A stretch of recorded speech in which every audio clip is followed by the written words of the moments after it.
It's been a productive day. We've got more peppers going in, bell peppers, and next to it are zucchini and squash. And so again, we shave off the top of the beds, move all the mulch into the path, plant the plants, put the mulch back, add some additional straw. I'm Justin Hitt from Prosperity Homestead. What we're doing here is we're conserving moisture in the soil, as well as building organic matter in our growing spaces. This was mostly a field before this, and there was an existing garden that we added to by making these raised beds, and we grew a cover crop. You can see the cover crop in some areas was wildflowers. Other areas there's tomatoes in here. Down here, I shaved off all the grasses. You can see there's even squashes in between these other plants here. I shave off the grasses, put it in the path, step all over it while I'm putting plants in the ground, and then mound it back up around the beds so that we can maximize our retention of moisture. Excuse me, the retention of moisture in the beds themselves. And we got many plants put in.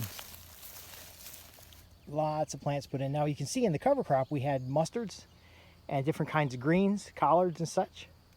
And some of those are still growing right now. We can forage those out while we make space for the rest of our plants. Now you might be asking, well, this cover crop is going to keep growing back. I said, yeah, that's great, because that's biomass that we didn't have to carry in. We could get straw bales and put straw bales down. But with the biomass growing, it's actually growing roots below the soil, as well as biomass above the soil, which gives us nice cover to chop and drop, but also breaks up this hard clay soil. These paths here are like rock because it's hard clay soil. But again, by putting the organic matter into the soil, by growing a little bit of protection, so we do have great browse protection with the cover crops growing. You can see some pigeon peas in there. Some of the cover crops, clover, pigeon pea, hairy vetch, fix nitrogen into the soil, so we're actually getting fertilization in place. And so we're focusing on building the soil, and then periodically we put in our plants. Now these are plant starts that I put in a couple days ago, and if we can get the rain in place or the watering in place, they'll get bigger. But again, we're growing in clay, good old red Virginia clay, that less we bring in manures and more woody matter, we're not really going to turn that into a viable soil without some kind of method. And that method I'm showing you here, which is growing a cover crop in place. Now we have other demonstrations as well. Down there is tilled beds for corn and watermelons. And there's potatoes in the row center here. And some of the rows do look pretty messy. They have different soil profiles, and they got cover crops at different times. So we're working with that, covering such a large space. We've got to make sure we work section by section. And then we don't mind the cover crop coming back and growing, because again, it's straw we didn't have to carry. Now, when we're checking the plants, we're carefully using a rice knife or a comma to clean up the materials around them. And then we put in a little bit of straw. So you can see here I put a little bit of straw. And then in the beds over here that I just finished with some eggplants and some more, what are we putting? More peppers. You can already see the squash plants coming up. I did come back and put additional layers of straw. Now the straw smothers the surface and kills a lot of the weeds or the extra grass that comes up.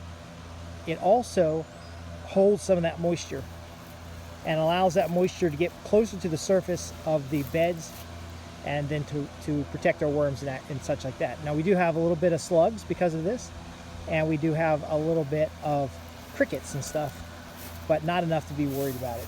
So here's another set of potatoes here. These little mounds, I put a little manure on the top of each potato mound. And these are, yeah, the potatoes are starting to come out of this one right here. Got some potato. Got some potato out the crown on this one too. Now the potatoes, we'll do the same thing. We will chop and drop all the materials around them, use that as mulch on the pile, and then we'll put compost on top and then straw on top of that. So we end up getting layers. Now that means when we carry in compost, we're going to put it on the potatoes. We're going to use it on the potatoes. And then after the potatoes are done, we dig them up, we spread them out, and then clean the bed up a little bit.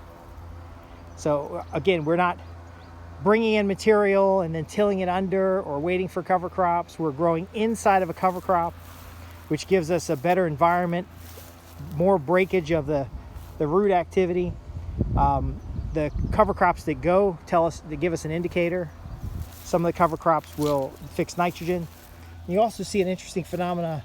You see how there's clover on the edges of the trails. See, the clover can take a little more compacted soil, and it catches and captures that moisture that's just on the edges of those trails, those edge places we're working.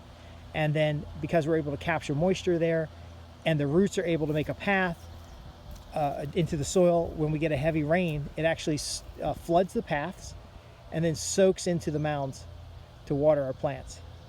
Now, if it gets too hot, we don't want, we'd be growing in basins, because this raised area drains very well. But again, it's not so hot. It's a temperate climate. It doesn't get so hot that doesn't work. But you see the pigeon peas and the clover and stuff that's on the edges here, but not quite in the beds. See, the mixed cover crop plants where it favors the soil and the conditions, and some areas go crazy. Beautiful cover crop. You can see the rye in here, and other areas don't take cover crop at all, but the potatoes do magic. So you can see down there, the potatoes are doing great. Potatoes aren't doing as good over there where there's cover crop, just different soil profile. So here's some of the things you'll learn at this particular site. Click the link below to join our mailing list for announcements and details about work days and educational classes. And we've probably got 3 or 4 different styles of broad acreage gardening here. Now, of course, some of this is very manual, some of it's machine operated. We have a BCS tractor out here. Some of it's done by hand tools. But altogether, there's some big wildflower patches down there, bulbed flower patches, cut flower patches, and there's more wildflowers in some areas. That's a fish system. Anyway, click the link below, join our mailing list, write in with your questions. Thanks for watching. I'm Justin Hitt from Prosperity Homestead.